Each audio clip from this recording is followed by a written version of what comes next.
Bonjour, bienvenue sur le podcast Les Perles d'Arès, la chronique qui donne la parole à toutes celles et ceux qui s'engagent au quotidien pour un monde plus inclusif et durable. Dans ce nouveau numéro, nous donnons la parole à Jules Bouvard, chef d'équipe chez Access Inclusive Tech.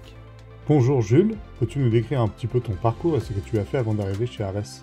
Moi, je suis originaire de Saint-Étienne. J'ai fait des études en STAPS, fac de sport, avec une spécialité en management des organisations sportives. Pourquoi STAPS ? Tout simplement parce que j'ai fait beaucoup de rugby un peu plus jeune et j'ai eu la chance de le pratiquer en centre de formation pendant quelques années. Donc, j'ai donc fait ma première année de STAPS à Saint-Étienne, la deuxième à Montpellier, la licence et le master à Lyon. J'ai découvert le secteur de l'économie sociale et solidaire durant mes jobs d'été, tout simplement, où j'ai travaillé à plusieurs reprises dans une entreprise adaptée qui s'appelle Messidor.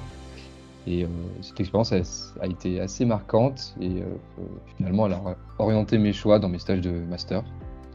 Donc durant le premier stage, j'ai participé à l'organisation d'une course sportive et solidaire qui s'appelle la course des héros, où j'étais chargé de développement. Et pour mon stage de fin d'études, j'étais chargé des partenariats privés dans l'association Sport dans la ville qui accompagne les jeunes issus des quartiers prioritaires dans leur insertion professionnelle. Donc après tout cela, j'ai pris décision de commencer un peu mon parcours professionnel dans l'ESS. J'ai vu passer l'offre de Arès, j'ai pas hésité à candidater. Quelles sont tes missions au sein d'Arès ? Je suis donc responsable d'équipe dans la structure Access. En ce sens, c'est la filiale du groupe Arès qui accompagne les personnes éloignées de l'emploi.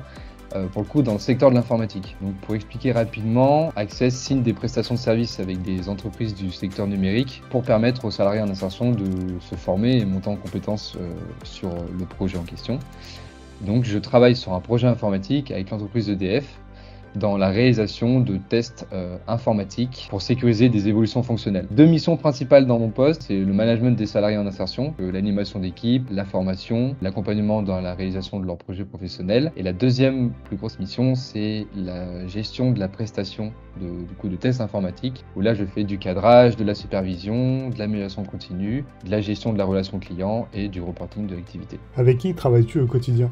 Au quotidien, je travaille avec les 3 salariés en insertion que j'accompagne, les clients de la prestation, les équipes de développeurs, de testeurs de EDF, donc ça ce sont mes clients, et les personnes en charge de la formation et de l'accompagnement social des salariés. Peux-tu nous décrire ta journée type ? Alors tout dépend si je suis sur site client ou au siège de Access, mais de manière générale, ma journée elle est rythmée entre les réunions avec les clients, donc des réunions de coordination, de cadrage, beaucoup de temps aussi avec les salariés en parcours que j'accompagne, et en fin de journée j'ai des moments un peu plus en autonomie parce que les salariés terminent à 17h, donc là je suis seul et c'est un peu plus le temps que je prends pour faire du travail de fond sur la gestion de projet et le management. Quelle est ta plus grande fierté ? C'est lorsque 2 salariés en insertion qui faisaient partie de mon équipe, Jamila et Emmanuel, ont trouvé un emploi dans une entreprise de services numériques. Jamila a signé un CDI en tant que consultante SAP chez Atos, Emmanuel un CDI chez MLM Conseil en tant que testeur informatique. J'ai pas vu leur évolution globale parce que j'ai pris le poste à peu près au milieu de leur parcours, mais suffisamment pour voir tous les progrès qu'ils ont fait jusqu'à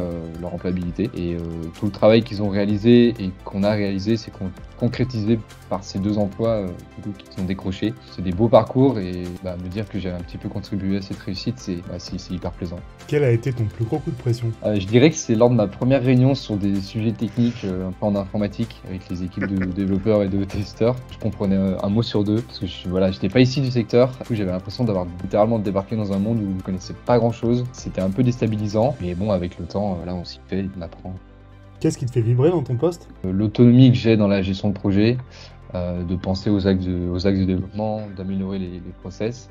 Et de l'autre, c'est la proximité que j'ai avec les salariés en parcours, la dimension très, très concrète qu'implique le management de proximité. Pourquoi as-tu choisi Arès ? J'ai choisi Arès pour plusieurs raisons. Déjà, la première, c'est que en sortie d'études, je recherchais une expérience qui était pour moi significative dans le domaine de l'insertion. Toutes mes petites expériences dans le social et solidaire, j'étais curieux de rejoindre une structure de référence dans l'inclusion. Et la deuxième raison est plus d'un point de vue personnel. Je voulais travailler dans une structure qui a du sens pour moi et qui est en adéquation avec mes engagements. Pouvoir au jour le jour contribuer à l'inclusion de personnes fragiles et juste leur permettre de retrouver une situation stable, pour qu'ils ou elles puissent avoir toutes les chances de leur côté, c'est quelque chose qui me tient à cœur. Là, finalement, par mon travail, je veux essayer d'avoir un impact un peu sur le monde qui m'entoure. Et travailler chez Arès, ça me permet de promouvoir une société qui est plus inclusive et de gommer un peu les déterminismes. Selon toi, quelles sont les qualités et les compétences nécessaires pour faire ton job ? Je dirais une capacité d'adaptation, savoir travailler en autonomie, capacité d'écoute aussi, de la gestion du stress et ensuite au niveau des compétences plutôt globales en relation client, en gestion de projet et en management.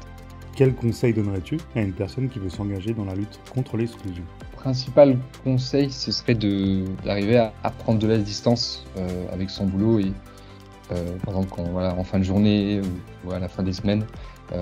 Parce qu'on travaille dans un environnement où on côtoie les problématiques sociales, on travaille beaucoup avec l'humain et parfois ça peut être assez prenant d'un point de vue écologique, donc savoir mettre au maximum de la distance pour se préserver.